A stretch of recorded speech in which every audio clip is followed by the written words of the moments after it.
قصة اليوم يا أصدقائي هي قصة النسر والدودة، فهيا بنا نتعرف إلى هذه القصة.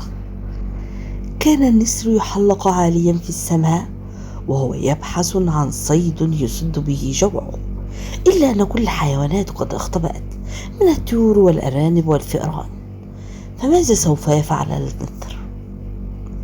وبعد بحث طويل وجد أمامه دودة صغيرة، فانقض عليها وأمسك بها. فماذا سوف تفعل هذه الدودة المسكينة؟ تخاطبت الدودة النسر وقالت له: أيها النسر العظيم، ما حاجتك إلى دودة صغيرة مثلي؟ فلن يفيدك أكلها بشيء. فالنسر قد فكر: نعم، لن يفيدني بشيء. حسنا أيها الدودة، سأتركك تعيشين، فذلك لن يضرني بشيء. ثم ترك النسر الدودة تعيش وذهب في الحال.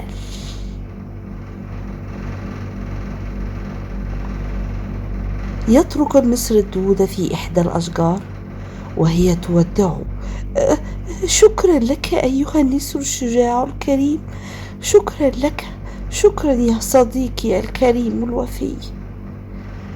تمر الأيام يا أصدقائي، وفي أثناء عودة النسر إلى منزله في قمة الجبل يشاهد ثعبانا يتسلق الصخور نحو عشه الذي به فراخيه الصغار. فماذا سوف يفعل؟ فماذا سوف يفعل؟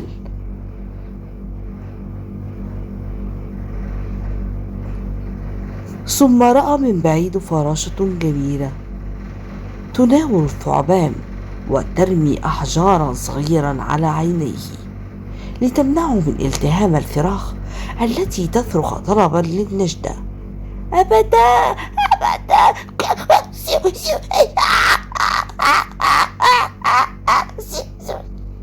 النسر ينقض على الثعبان ويلقيه بعيدا.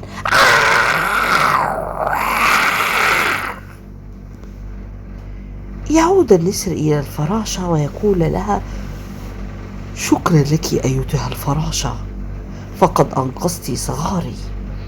الفراشة بسعادة: لا شكر على واجب، فأنا أرد لك الجميل أيها النسر الشجاع الكريم عندما أنقذتني سابقا.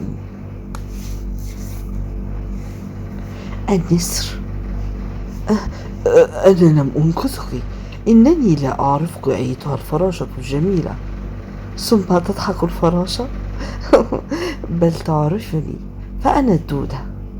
وهنا تنتهي قصتنا، قصة النسر والدودة مع العمة دودة.